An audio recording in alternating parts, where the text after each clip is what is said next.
adik-adik, selamat pagi semuanya. Kita berjumpa lagi dalam ibadah kita GSDA Eroy Kids. Nah, gimana kabar kalian? Apakah kalian bersukacita? Ya, kita harus bersukacita ya. Karena hari Kamis lalu kita baru merayakan hari kenaikan Tuhan Yesus ke surga. Tuhan Yesus sekarang di surga menyediakan tempat buat kita anak-anak Tuhan. Adik-adik, sebelum kita mulai, yuk kita sama-sama lipat tangan, tutup mata, kita mau berdoa ya. Tuhan Yesus, selamat pagi Tuhan. Terima kasih buat hari yang indah. Tuhan, sebentar kami akan mulai ibadah kami. Biar kami mau pakai lidah bibir kami mau memuji Tuhan, kami mau menari buat Tuhan. Terima kasih Tuhan Yesus, biar puji-pujian kami boleh menjadi dupa yang harum di surga Tuhan.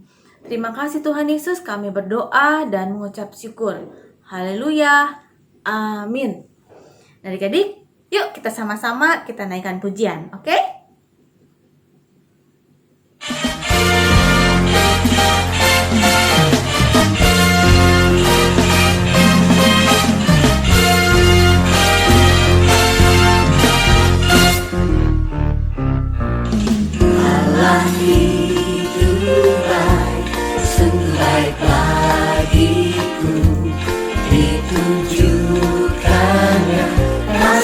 Setianya yang menyediakan yang ku perlukan, menyatakan kebaikan, menyatakan kebaikan, menyatakan kebaikan padaku.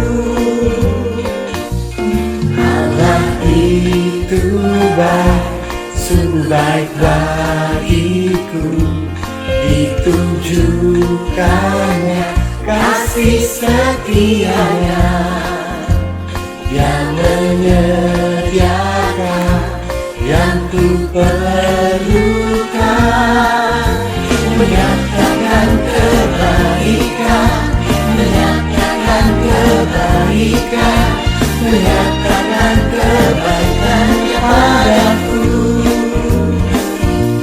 Kasih setianya tak pernah berubah, dulu, sekarang, dan selamanya.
Adik-adik, kita sudah memuji memuliakan nama Tuhan. Sebentar kita mau mendengarkan firman Tuhan. Mari kita berdoa dulu. Lipat tangan, tutup mata. Kita berdoa. Tuhan Yesus, terima kasih Tuhan. Kalau kami sudah memuji memuliakan nama-Mu Tuhan, biarlah pujian yang kami naikkan manis Kau dengar Tuhan. Dan hati-Mu boleh bersuka cita karena kami ya Tuhan. Sebentar kami akan mendengarkan firman-Mu Tuhan. Mari Kau nyatakan isi hati-Mu bagi kami anak-anak-Mu ya Tuhan. Biar kami boleh menerima berkat firman Tuhan. Terima kasih Tuhan Yesus, kami siap mendengar. Hanya di dalam nama Tuhan Yesus, Allah kami yang hidup. Haleluya. Amin. Shalom. Selamat pagi adik-adik. Salam jumpa dengan Om John di sini. Apa kabarnya? Menjadi yakin sehat semua ya bersama orang tua adik-adik. 1 tahun lewat, kita sudah melewati ibadah kita. Khususnya sekolah minggu, orang tua kalian juga secara online. Ya. Kita terus berdoa adik-adik. Tuhan pulihkan. Om John sangat yakin pasti Tuhan akan pulihkan adik-adik. Ya, dengan semangat adik-adik yang masih belajar dari rumah. Oh ya, tidak lama lagi adik menghadapi ulangan atau tes. Ya, yang terakhir ya kita berdoa sebentar. Tuhan tolong memberikan kerajinan dan keberhasilan walaupun dalam suasana pandemi. Nah, minggu lalu mungkin adik-adik ikut di dalam ibadah secara online juga bersama orang tua kalian. Kita merayakan hari kenaikan Tuhan Yesus. Ya, dalam ibadah online tentunya. Ya, nah, minggu ini kita mau dengar mengenai kelanjutannya. Bagaimana sih setelah Tuhan Yesus naik? Apakah Tuhan Yesus naik begitu saja? Lalu mengucapkan kata-kata terakhir kepada murid-muridnya, selamat tinggal murid-murid semuanya, ya sampai ketemu lagi. Tentu saja tidak adik-adik. Ya, sebelum istilahnya Tuhan Yesus naik 40 hari, firman Tuhan mengatakan, sebelum kenaikan daripada Tuhan Yesus setelah bangkit, dia menghampiri murid-muridnya, ya bahkan dalam ruangan tertutup, karena Tuhan Yesus pada saat itu tubuhnya setelah diubah menjadi tubuh kemuliaan yang tidak dibatasi oleh ruang dan waktu. Dia memberkati murid-muridnya dan mengingatkan ya untuk tetap setia, tetap bertekun, karena dikatakan ada kerajaan surga menanti, ada kehidupan yang bersama-sama Tuhan Yesus. Terus diingatkan murid-murid. Nah, sampai akhirnya ada waktu ia naik ke surga. Sebelum juga dia berpesan, murid-muridku, ya, engkau jangan meninggalkan ruangan atau di Yerusalem ini sampai aku memberikan kuasa Roh Kudus kepada kamu. Seperti itu, adik. Jadi bukannya dia pergi begitu saja, tapi ada suatu pesan, ada suatu semangat yang diberikan oleh Tuhan Yesus pada saat itu. Dikatakan hari Pentakosta, adik-adik. Ya, hari Pentakosta ini berasal aslinya dari bahasa Yunani Pentekoste, yang artinya ke-50, adik. Hari yang ke-50 ini janji yang Tuhan berikan, Tuhan katakan dalam firman-Nya kepada murid-muridnya itu terjadi. Ya, di dalam Kisah Para Rasul pasal 2 ayat 1 sampai 12. Om John gak bacakan semuanya. Ayat yang keempat kita lihat di situ ya. Dari awal pertama, ketika tiba hari Pentakosta, yang tadi dikatakan hari yang ke-50 setelah Tuhan Yesus bangkit, semua orang percaya berkumpul di satu tempat. Dan ayat yang keempat kita bicarakan firman Tuhan berkata, maka penuhlah mereka dengan Roh Kudus. Lalu mereka mulai berkata-kata dalam bahasa-bahasa lain seperti yang diberikan oleh Roh itu kepada mereka untuk mengatakannya. Ajaib, dahsyat adik-adik pada waktu Roh Kudus turun ke atas mereka. Mereka berbahasa asing. Ya, pada saat itu juga di hadapan orang-orang Yahudi, mereka berbahasa bahasa mereka karena ada dari berbagai daerah. Mereka datang ke situ berbondong-bondong untuk merayakan hari Pentakosta. Seperti itu adik-adik. Yang juga pada saat itu juga dikatakan hari Pentakosta adalah hari raya panen gandum adik-adik.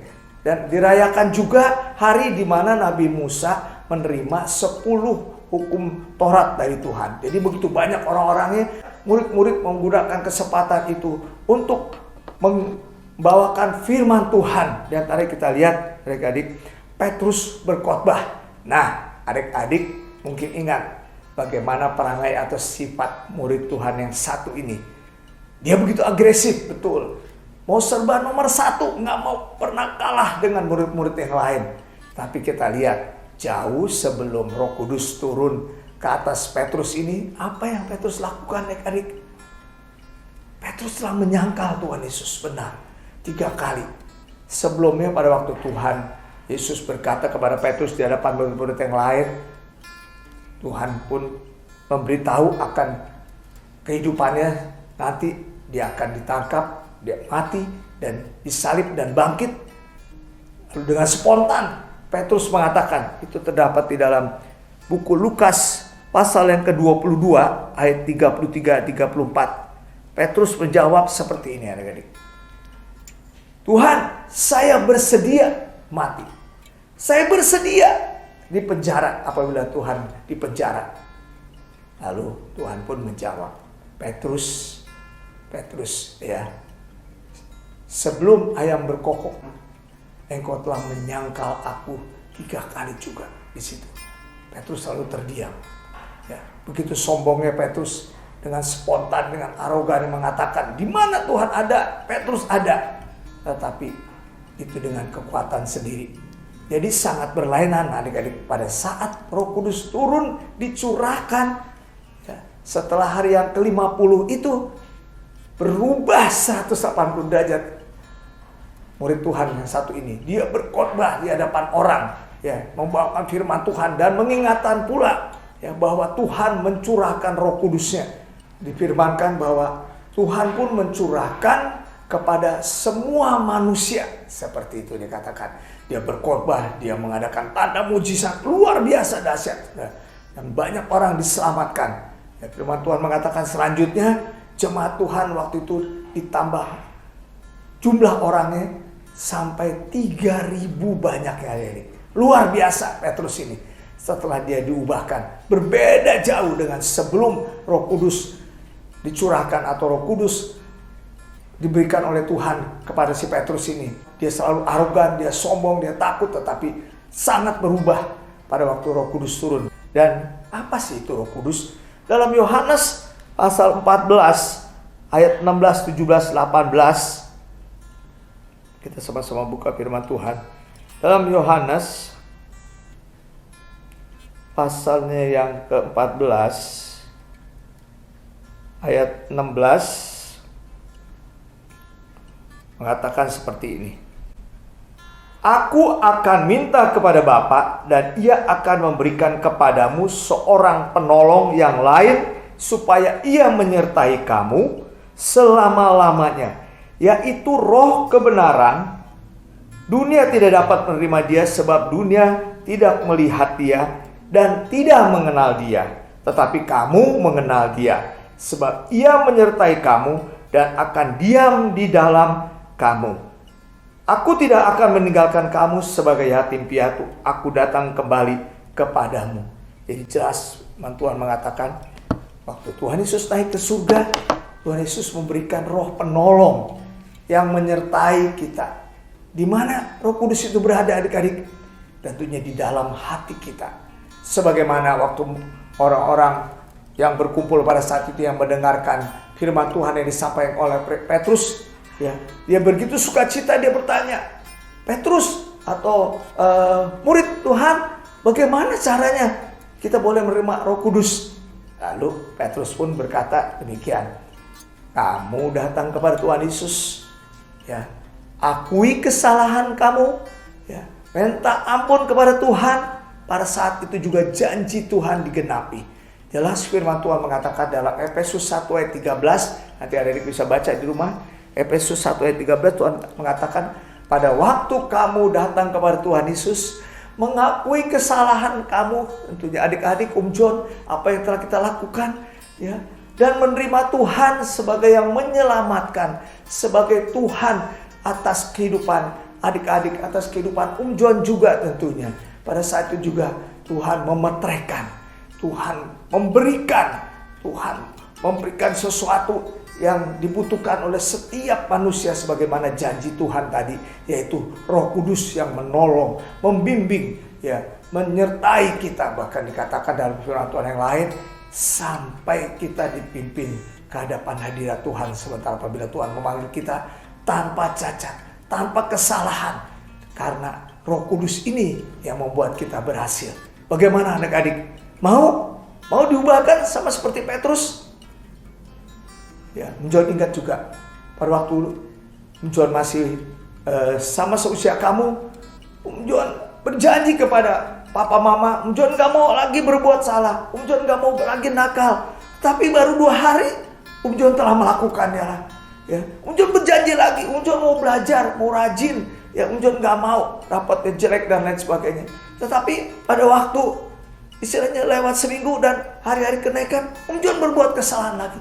Inilah yang kita lakukan adik-adik, selalu dan selalu berbuat salah karena gak ada yang menolong adik-adik. Nah, hari Pentakosta, hari ke-50 sudah berlalu, tetapi apa yang dijanjikan Tuhan itu berlaku atas kita, atas John, atas adik-adik.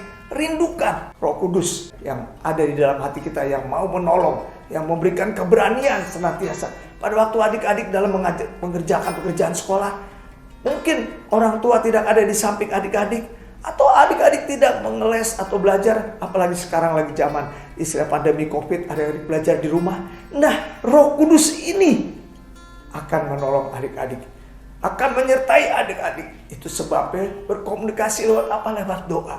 Adik-adik serahkan kepada Roh Kudus, adik-adik berbicara kepada Roh Kudus. Dia adalah suatu pribadi yang bisa dapat kita berbicara kepadanya. Roh Kudus, tolong saya. Roh Kudus, saya tidak bisa. Roh Kudus, berikan saya kerajinan. Roh Kudus, ajar saya dengar-dengaran kepada orang tua, kepada guru, kepada guru sekolah minggu. Walaupun dalam situasi istilahnya belajar secara virtual, belajar secara online dan lain sebagainya. Tapi adik-adik dapat melakukannya. Sehingga adik-adik dikatakan firman Tuhan tidak sendiri lagi. Adik-adik disertai oleh Roh Kudus. Maukah adik-adik merindukan daripada kuasa Roh Kudus ada dalam kehidupan adik-adik? Puji nama Tuhan. John mau. Kita mau berhasil. Ya, Tuhan katakan, ya, kita harus menjadi manusia yang sempurna tanpa salah. Kita akan gagal adik-adik. Efesus pasal 5 dikatakan di situ, ya. Efesus pasal 6, John, ya, dikatakan bagaimana kita melawan kehidupan sehari-hari, melawan kuasa iblis yang tidak kelihatan, yang setiap saat bisa membuat kita menjadi sulit, kita membuat menjadi susah, menjadi nangis adik-adik. Tanpa perlawanan, tanpa kita ditolong oleh kuasa Roh Kudus, kita tidak mampu melawan kuasa iblis sehari-hari. Kita mudah berbuat nakal, kita mudah berbuat salah dan lain sebagainya. Itu sebabnya hari ini, ya, John mau, John rindu adik-adik sekarang kalian, kita sama-sama nanti berdoa. Minta lagi Roh Kudus memenuhi, menguasai seluruh kehidupan adik-adik. Karena Tuhan janji, baik yang orang tua, yang adik-adik yang kecil, maupun yang kecil pun yang masih usia muda, yang belum sekolah, Tuhan janjikan untuk memberikan kuasa Roh Kudus-Mu supaya di dalam kehidupan kita berhasil. Puji nama Tuhan adik-adik. Sekali lagi akan bantu berdoa adik-adik pada terakhir firman Tuhan pada pagi ini. Kita akan tutup mata, kita akan berdoa. Tuhan Yesus, terima kasih. Saya sudah mendengarkan mengenai kuasa Roh Kudus-Mu yang Engkau curahkan ribuan tahun yang lalu. Janji-Mu Tuhan, Engkau akan memberikan kepada setiap manusia. Berarti kepada saya juga Tuhan, Roh Kudus itu Tuhan berikan. Tuhan, ampuni akan segala kesalahan saya. Ampuni akan segala kenakalan saya Tuhan. Segala perkataan bohong saya Tuhan. Izinkan saya Tuhan untuk meminta kuasa Roh Kudus-Mu yang Kau janjikan. Tuhan, sekali lagi Tuhan, saya mau menerima keselamatan Tuhan. Dan menerima Tuhan sebagai Tuhan dan Juru Selamat pribadi saya. Terima kasih Tuhan buat Roh Kudus-Mu yang ada dalam kehidupan saya. Saya sangat percaya Roh Kudus sudah ada di dalam hati saya. Di dalam nama Tuhan Yesus, saya berdoa dan mengucap syukur. Bersama-sama John kita katakan, amin. Bersukacita adik-adik, sebab Roh Kudus sudah ada di dalam kalian. Oh ya, jangan lupa ada ayat mas tentunya. Kisah Para Rasul pasal 1 ayat 8. Tetapi kamu akan menerima kuasa kalau Roh Kudus turun ke atas kamu, dan kamu akan menjadi saksiku di Yerusalem, di seluruh Yudea dan Samaria dan sampai ke ujung bumi. Nah, adik-adik, Roh Kudus adik-adik sudah terima. janji Tuhan. Roh Kudus yang membantu adik-adik. Dan tentunya dengan Roh Kudus adik-adik bisa menjadi berkat bagi orang.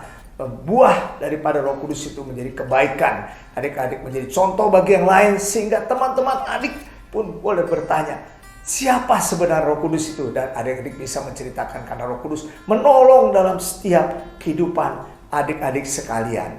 Tuhan memberkati.